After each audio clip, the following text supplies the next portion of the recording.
मसीह खुदावंद के मुबारक कुदूस यसु नासिर नाम में आमीन।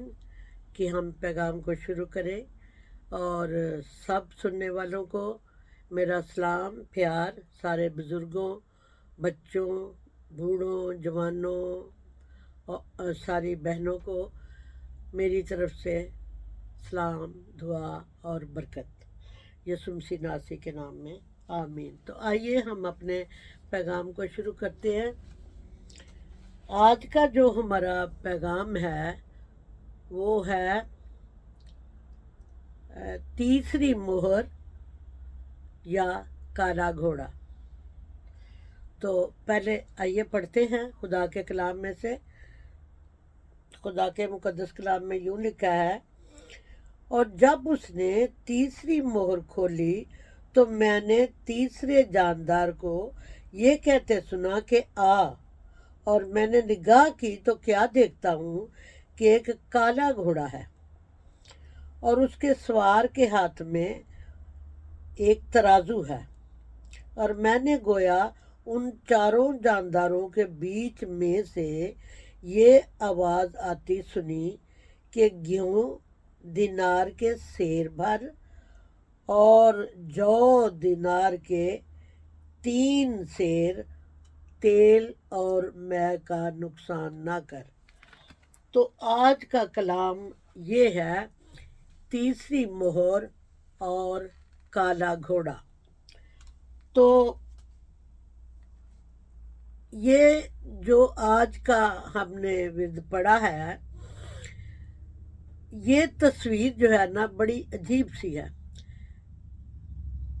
अजीब सी तस्वीर ये है कि घोड़सवार है, काला घोड़ा है और उसके ऊपर सवार है और जिसके हाथ में तराजू है, जिसके हाथ में तराजू है। और बड़ी अजीब सी ये रोया है ना जो यूहन्ना रसूल ने देखी। और ये तराजू का निशान किसी घोड़सवार में के हाथ में होना हैरान कुन बात है। अक्सर लोग घोड़ों पे सवार होते हैं तो उनके हाथों में या तो तलवार होती है या कोई तीर कमान समझ ले कि होता है, रथों पे जो बैठते हैं। तो ये काला घोड़ा है और उसके हाथ में तराजू है जो कि एक कहत की निशानी है। तराजू जो है वो तोल कर चीज़ें देने का निशान है और सख्त कहत की निशानी है। मैं आपको अपनी एक आप बीती सुनाती हूँ कि हम एक दफ़ा लाहौर गए और हमारे गुजरांवाला में तो जो चीज़ें हैं वो ये माल्टे किन्नू ये सब दर्जनों के हिसाब से हम ख़रीदते थे। और वहाँ बस रुकी और लोग मतलब देख रहे थे कि मैंने देखा कि वहाँ पर किन्नों और माल्टे तोल कर दे रहे हैं, तोल कर। मैं बड़ी हैरान हुई, मैंने कहा ये क्या बात है, हमारे तो दर्जनों के हिसाब से मिलते हैं। और वहाँ से मुझे आज याद आया जब मैं ये इसको पढ़ रही थी कि मुझे याद आया कि तराजू में जब चीज़ें तोल के, हर चीज़ तोल के मिलती है तो इंतहाई कहत की निशानी है। और इसमें लिखा भी ये है कि वो जो घोड़सवार है, एक वो क्या घोड़सवार है और जानदार है, तीसरा ही जानदार है, तीसरा ही घोड़सवार है। और वो उसको कह रहा है कि आ, यानी एक जैसे किसी को बुलाया जाता है कि आ। ये यहाँ पर कहत को एक कहत, एक खुदा की लानत कह लें, वो है कि वो जानदार कहता है कि आने दो।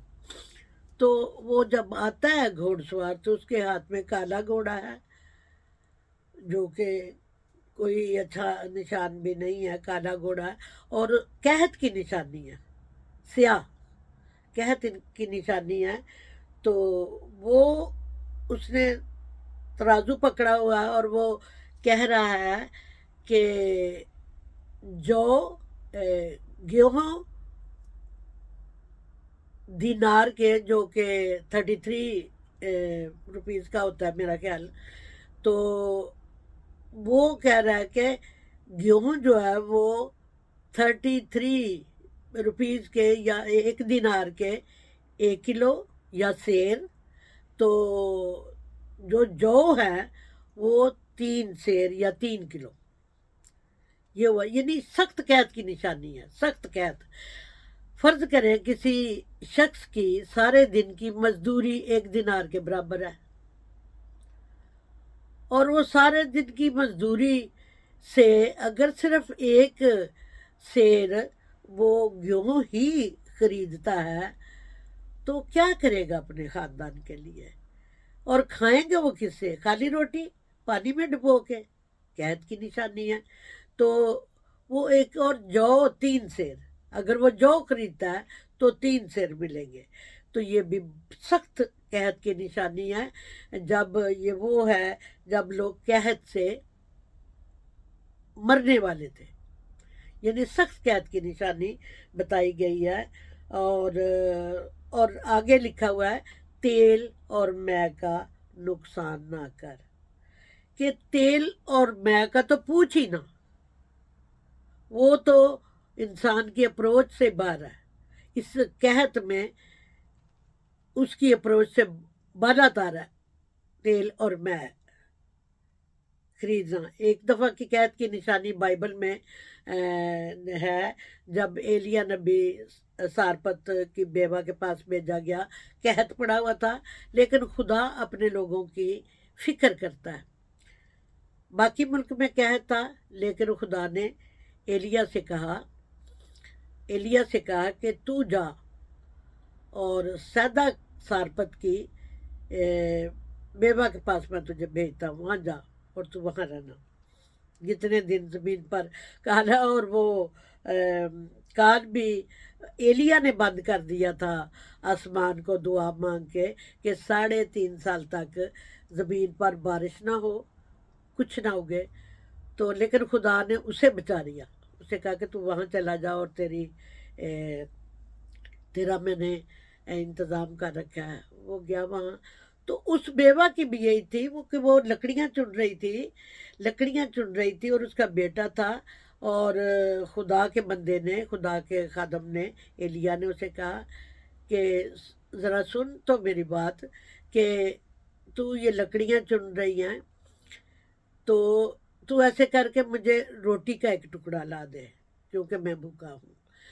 تو اس نے کہا میرے مالک، میں یہ تھوڑی سی لکڑیاں چن رہی ہوں اور میرے پاس 1 مٹھی آٹا اور کپی میں تھوڑا سا تیل ہے، تیل کا بھی ذکر ہے نا یہاں، اس لیے میں آپ کو بتا رہی ہوں، تھوڑا سا تیل ہے، اور میں نے جا کے وہ آٹا گوندنا ہے اور روٹی پکانی ہے، اور پھر میں نے اور میرے بیٹے نے تھوڑی تھوڑی کھانی ہے، اور اس کے بعد ہم نے مر جانا ہے، کیونکہ وہ کہتی تھی ہمارے پاس ہے ہی نہیں ہے، تو اس کے بعد تو ہماری موت ہی ہونی ہے، کیونکہ نہ میرے گھر میں کچھ کھانے کو ہے، تو میں نے اور میرے بیٹے نے کھا کے تو مر جانا ہے۔ تو اس کی بیوہ کی فرما برداری دیکھیں کہ ایلیا نے اسے کہا نہیں، پہلے تو میرے لیے روٹی پکا کے لے آ، پھر بعد میں تو اور تیرا بیٹا کھاتے رہنا۔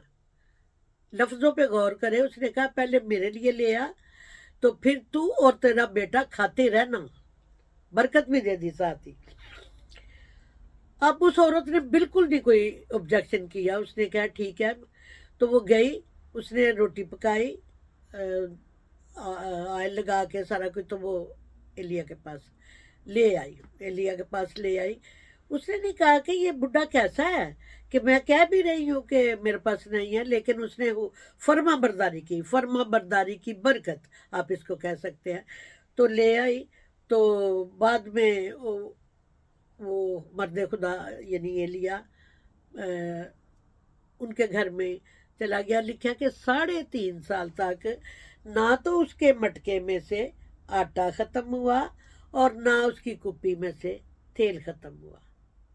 خدا کی بھلاسی، خدا اپنے لوگوں کی فکر کر لیتا ہے، مہنگائی میں بھی، قحط میں بھی وہ اپنے بندوں کو زندہ رکھتا ہے۔ داؤد نبی بھی کہتا ہے کہ میں نے صادق کو کبھی ٹکڑے مانگتے نہیں دیکھا، چاہے کتنا بھی برا حال ہو، خدا اپنے بندوں کی فکر رکھتا ہے۔ ہاں، تو میں اس طرف آتی ہوں کہ جب یہ قحط ہو جائے گا، बहुत सख्त शदीद कहत होगा तो लोग इससे भूखों मरेंगे। लेकिन एक अजीब बात इसमें है कि लिखा है कि जब दुनिया में बड़ा कहत होगा, बहुत कहत तो अभी भी बहुत है, आप देखें हर चीज़ महंगी हो रही है, आहिस्ता आहिस्ता दुनिया इसी तरफ जा रही है। लेकिन खुदा कहता है कि जब ऐसे हालात होंगे तो एक अनोखी बात होगी कि जो उमरा है, अमीर लोग हैं, नवाब लोग हैं, बड़े लैंडलॉर्ड हैं या बादशाह हैं या उमरा हैं, जो भी हैं, वो उनको बड़ी ऐश होगी, उनके ऊपर इस कहत का कोई असर नहीं होगा, वो ऐश करेंगे। भूखे कौन मरेंगे? आम पब्लिक, जैसे अब हो रहा है, आम हो रही है, गरीब ही मर रहे हैं। तो वो बड़ी ऐश में रहेंगे, वो ऐशो इशरत में रहेंगे, उनको किसी की परवाह नहीं होगी। सख्त दिल होंगे कि हम तो ऐश कर रहे हैं, किसी गरीब को भी दे दे, अपने पड़ोसी को कुछ दे दे कि वो भी बच जाए। नहीं, वो अपनी ऐशो इशरत में लगे होंगे, लगे होंगे, उनको किसी की फिक्र नहीं होगी।